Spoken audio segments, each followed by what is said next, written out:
now we are going to discuss the terms of मुदारबा। पहली term क्या है? रासुल माल। रासुल माल से मुराद कैपिटल है यानी सरमाया। It should be in the form of money, यानी या तो ये मनी फॉर्म में हो या गोल्ड की फॉर्म में हो या सिल्वर की फॉर्म में हो, यानी ट्रेडेड गुड की जो फॉर्म है उसमें ना हो। यानी एक शख्स ये कहे कि जो जोड़े हैं शूज के ये लो और इस पर मुदारबत करो, ये मतलब वो ये कहे कि ये पेयर ऑफ शूज हैं, इनकी कीमत 2000 रुपए है, इस पर आप मुदारबत करो, तो ये जो सिचुएशन है ये इनवैलिड है। लेकिन जो सिचुएशन वैलिड है, जो हमली मकबह फिक्र और हनफी मकबह फिक्र में वैलिड है, वो क्या है कि अगर जो रब्बुल माल है वो पेयर ऑफ शूज दे रहा है मुदारिब को और कह रहा है कि इसको बेचो और जो इससे सरमाया हासिल हो उस पर मुदारबत करो, तो ये जो सिचुएशन है ये वैलिड होगी। दूसरी रूल क्या है? दूसरी term, amount of capital be clearly stated, यानी जब आपने आप जब एग्रीमेंट कर रहे होंगे तो उस टाइम पर आपने जो कॉन्ट्रैक्ट है उसमें क्लियरली लिखना है कि इतनी अमाउंट जो है कैपिटल की रब्बुल माल के पास मौजूद है और उसकी बेस पर मुदारिब जो है वो बिजनेस कंडक्ट करेगा। इसी तरह जो तीसरी कंडीशन है वो ये है कि जो रब्बुल माल है उसके पास कैश फॉर्म होनी चाहिए, यानी वो ये ना कहे कि मतलब अगर फॉर एग्जांपल मुदारिब ने जो रब्बुल माल है उससे कुछ कर्ज लिया है, अब रब्बुल माल ये कहे कि तुम उस कर्ज को जो मैंने पैसे तुम्हें दिए उस पर मुदारबत करो, तो ये सिचुएशन इनवैलिड है।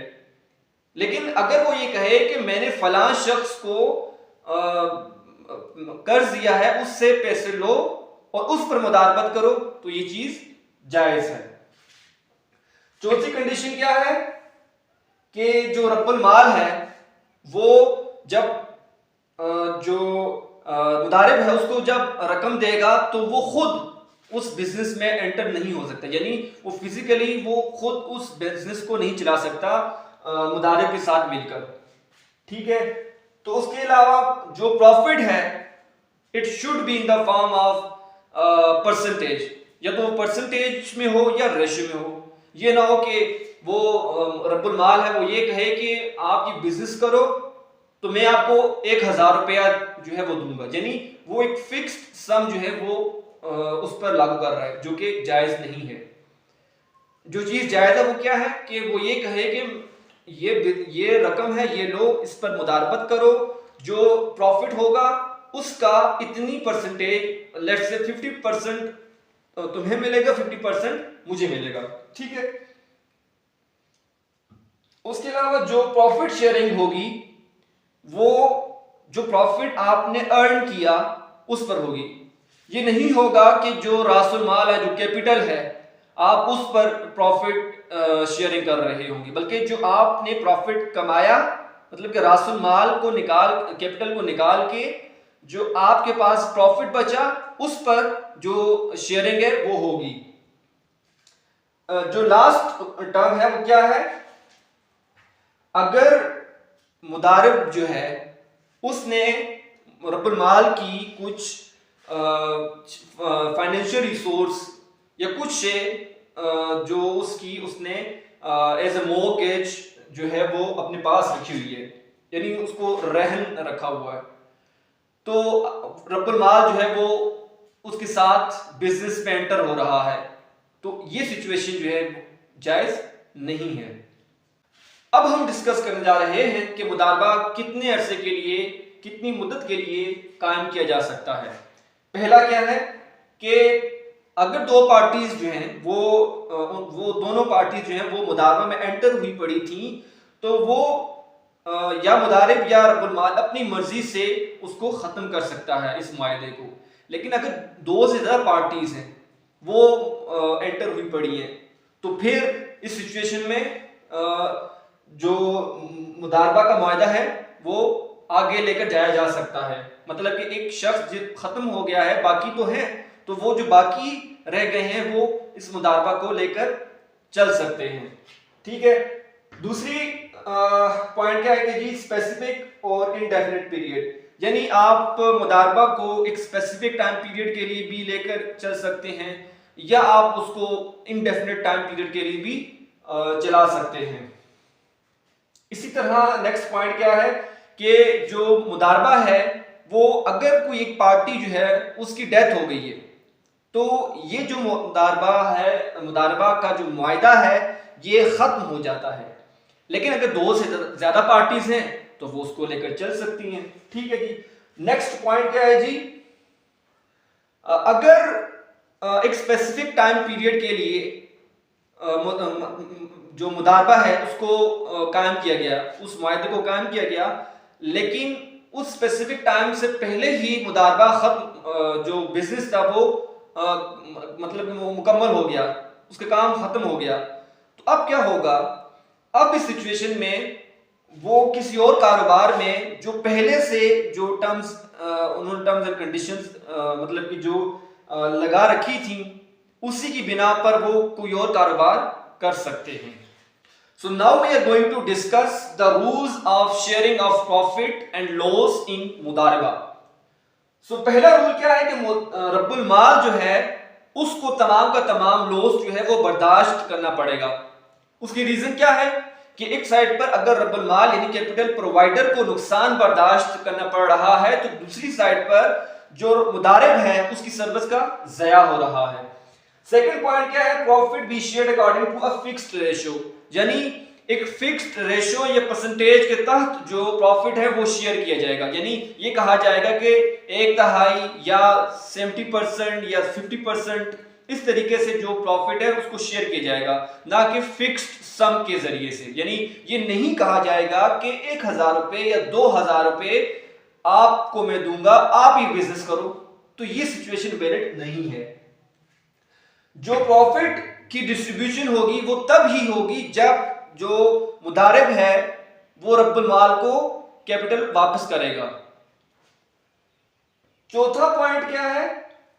जो लॉस है it will be offset by profits, यानी जितना भी लॉस हो रहा होगा कारोबार में उसकी तलाफी प्रॉफिट से की जाएगी, नफे से की जाएगी। और ये कब तक की जाएगी? जब तक कारोबार बंद नहीं हो जाता। नेक्स्ट पॉइंट है profit and loss be determined, ये determined at the time of winding up of business, यानी प्रॉफिट और लॉस जो है उनको कब डिटरमिन किया जाएगा? जब आप बिजनेस कर चुके होंगे और कारोबार बंद कर दिया, तब आप प्रॉफिट और लॉस को डिटरमिन करेंगे। इसी तरह जब आप बिजनेस को एक्सपेंड करना चाहते हैं या उसमें किसी भी किस्म की तब्दीली लाना चाहते हैं या आप किसी किस्म की जो पावर है वो हासिल करना चाहते हैं रिगार्डिंग बिजनेस, तो फिर इस सिचुएशन में एक म्यूचुअल एग्रीमेंट होगा, उसी के तहत आप उस एग्रीमेंट में, उस बिजनेस में चीजें तब्दीलियां ला सकते हैं। Now we are going to discuss the importance of मुदारबा। So first point is suitable for inexperienced or disabled person, यानी मुदारबा जो है ये नतजुर्बाकार लोगों, जो माजूर हैं मेंटली तौर पर या फिजिकली तौर पर, उनके लिए ये बेहतरीन एक अपॉर्चुनिटी प्रोवाइड करता है कि वो अपनी जो मईशत है उसको चला सकें। यानी कुछ शख्स सोसाइटी में ऐसा है कि जो माजूर है या इनएक्सपीरियंस्ड है लेकिन उसके पास कैपिटल मौजूद है, तो इस सूरत में वो अपना कैपिटल प्रोवाइड करेगा किसको? मुदारिब को, और वो उससे बिजनेस करेगा और इस तरीके से दोनों की मईशत चलेगी। सेकंड पॉइंट है अल्टरनेटिव ऑफ इंटरेस्ट। इंतहाई अहम पॉइंट है क्योंकि हमारी सोसाइटी में अमूमन ये क्वेश्चन रेज किए जाते हैं कि जो इंटरेस्ट है उसका अल्टरनेटिव क्या होगा अगर हम कैपिटलिस्ट इकोनॉमी को हटा देते हैं, क्योंकि कैपिटलिस्ट इकोनॉमी की, जैसे कि हमने पहले डिस्कस किया, कि जो इंटरेस्ट है उसकी रीढ़ की हड्डी है कैपिटलिस्ट इकोनॉमी की। तो इस सिचुएशन में मुदारबा जो है वो अल्टरनेटिव है इंटरेस्ट का। इस तरीके से जो एक्सप्लॉयटेशन हो रही होती है सोसाइटी में, जो इन्फ्लेशन हो रही है सोसाइटी में, उससे बचा जा सकता है।